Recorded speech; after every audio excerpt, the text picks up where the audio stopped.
Your phone is holding you back from getting the most out of your morning. Just after waking up, your brain is in an alpha brainwave state, which can either make your morning productive or dreadful and draining. By understanding the brainwave states, you can understand your physical and mental state and what you need to do to make the most out of any situation, therefore making the most progress that you can. When you wake up, you are in the theta brainwave state, which is like a daydreamer state. Then you move into the beta brainwave state, which is a waking consciousness. The first rays of sunlight that reach your eyes signal to the brain to produce serotonin. Serotonin is the daytime neurotransmitter. When serotonin hits the brain, your brain becomes more alert.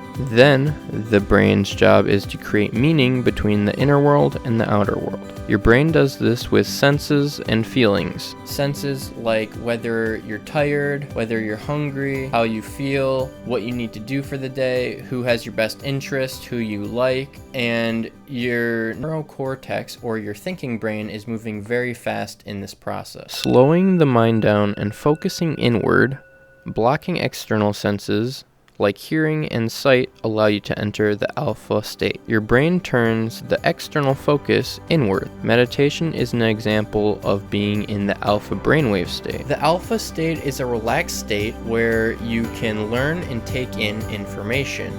When you hear something interesting, you move from the beta state to the alpha state. The alpha state is more relaxed and where your brain is not threatened by anything. You're able to take in new information neurologically so that you can learn new ideas and topics. The problem with using your phone in the morning is that it brings all of other people's clutter and noise to the forefront of your focus. And so it's what you're thinking about whether you want to or not. And the problem with this is in the morning, you're able to ramp up and set up for a successful day, but if all you can think about is other people's problems and you can't focus on what you need to do, then there's going to be no setup for a successful day and all the momentum is dead. Instead of picking up your phone as a distraction, making other people's problem your problem, you should focus on what you need to do to set up for a successful day. Being able to focus on a single task is a representation of your willpower, and your willpower will atrophy with your energy throughout the day. So as the day grows longer, your energy dwindles, and as your energy gets lower, so does your focus and your willpower. And what this will do is it inhibits your ability to critical think, make critical decisions, and to hold focus. For example, if you've ever tried to read at night or cram for a test at night and you're just delirious, you're about to fall asleep, and you read the same sentence over and over, it's because you don't have enough energy and willpower to focus and actually remember what you're reading. There's a study done where they distracted somebody one time every 3 minutes and their productivity took a massive hit. Comparatively, focused work gets twice as much done as distracted work.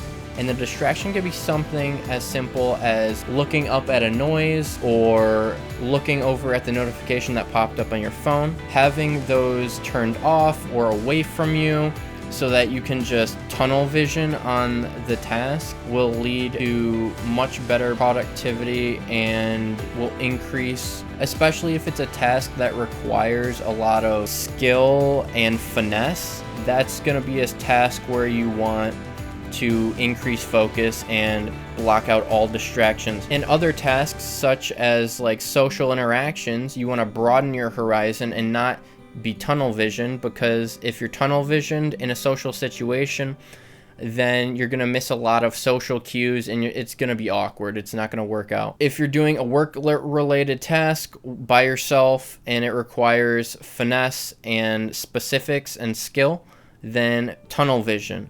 If it's a social situation and you're working with other people, broaden your horizon. Don't tunnel vision. So the next time you sit down to get some work done, think about that. Put your phone on silent, flip it over, move it to another room, do whatever you need to do to keep focused so that you can get as much done as quickly as possible at 100%. By checking messages, emails, social media posts, you put other people's priorities over your own. By not always having your phone with you, you can reduce procrastination and distraction immeasurably. By practicing abstinence from your phone, you decrease the distraction from others and allow yourself to focus on what is important to you. There are 3 steps to having a productive morning. Step 1, do not snooze. If you wake up to an alarm, get up as soon as it goes off. And if you don't get up to an alarm, do not waste time in the morning on your phone in bed. Keep your phone out of your room.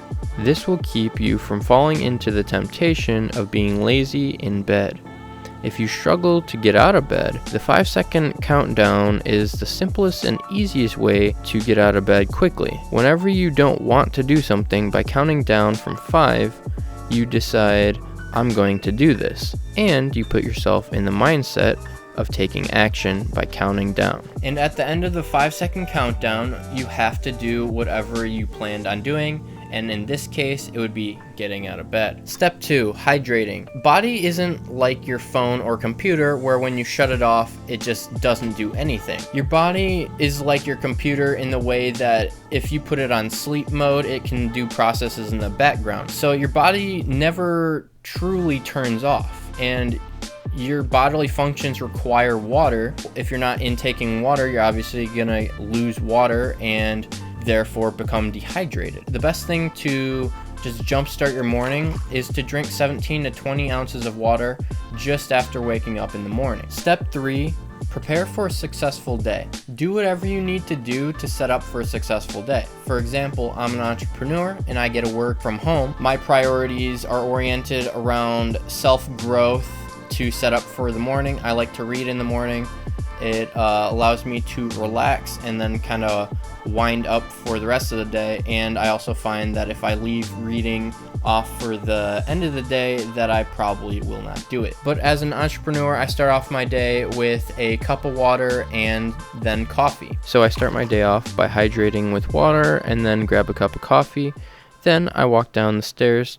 After sitting down, I grab my notebook, then I read a daily prayer. After I open the timer on my phone, I practice breath work every morning using the Wim Hof method. Then, taking 30 deep, quick breaths. And what this does is it lights up your nervous system and it puts stress on your respiratory system so that you are better able to handle stress when it comes, because you're more used to putting stress on it, and so you're better able to go through stressful situations. And after the breath work, I will open up my Bible to the passage I left off on and read the next chapter. After closing the Bible, I look at my daily schedule, and depending on the day, I usually work out, then eat my first meal. In conclusion, by using brainwaves to our advantage, avoiding distractions in the morning, and following the 3 steps to a productive morning, you can build up momentum that will carry you through the rest of the day. I personally feel more energetic and creative in the morning when I avoid distractions such as my phone. When adding a new habit into your lifestyle, it is important that you can do it consistently and that it fits into your lifestyle. And to make it easier, you add 1 step at a time, whether it be not hitting a snooze button, hydrating, or avoiding your phone. Taking 1 step at a time. When starting a new habit, there are 4 elements that must be addressed. The first one is that it needs to be obvious. The environment that you have needs to allow for the habit you're trying to make. Second, it needs to be easy. And one tip for this is to have the 2-minute rule. And the 2-minute rule is that you dumb down the habit to a 2-minute maximum practice time. What this will do is it will make the energy required to actually do the practice very low. So it will be easier to do consistently, which will allow you to build the habit. 3 and 4, it needs to be attractive and satisfying. For example, let's say you want to learn the guitar. First thing you should do is cater to your environment. Keep your guitar in a room or spot that you're going to practice. So designate a practice room or a practice seat or couch or whatever it may be. And what your brain will do is it will associate the spot or room with practicing the guitar. And by catering to your environment, and having that designated spot, every time you walk by it, every time you look at it, every time you think of that spot, you're going to associate it with practicing the guitar, which will end up making it easier to practice the guitar. The second thing you want to do is you want to make it easy. Because learning the guitar is a tough skill, you want to dumb it down to a 2-minute maximum practice. It will allow you to do this consistently because 2 minutes really isn't that long, and it's not that long of a time to invest. And so if it's really a skill you want to learn, you will definitely put in 2 minutes every day. And so this will allow you to build consistency, which is really the basis of a habit. Your brain is very good at remembering patterns. Repetition is more important than time practiced, because the more repetitions you put in, the more likely and the quicker your brain will recognize that pattern, and then eventually it will become automatic. And that's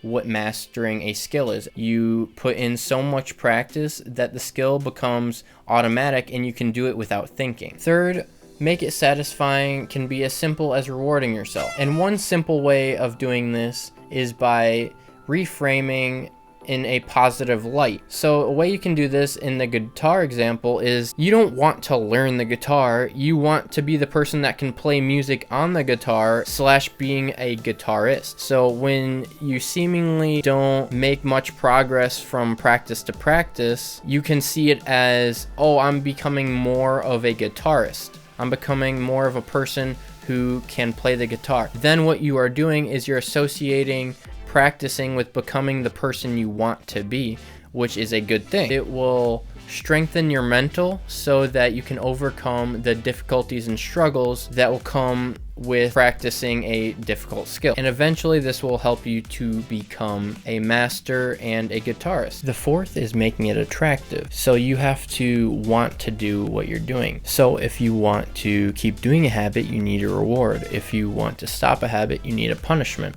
And both the reward and the punishment have to be proportionate to the habit. One great way to reward yourself is habit tracking, because who doesn't like marking that checkbox off that, hey, I did it?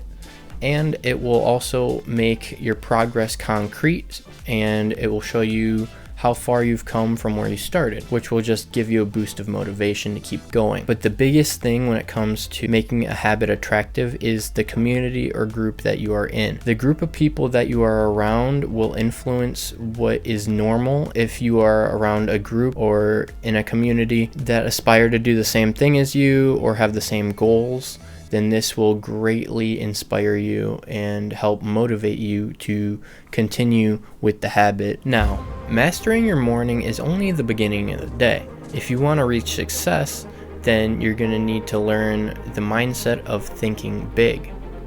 Now, in this video over here, you'll learn how to break limiting beliefs and reach success.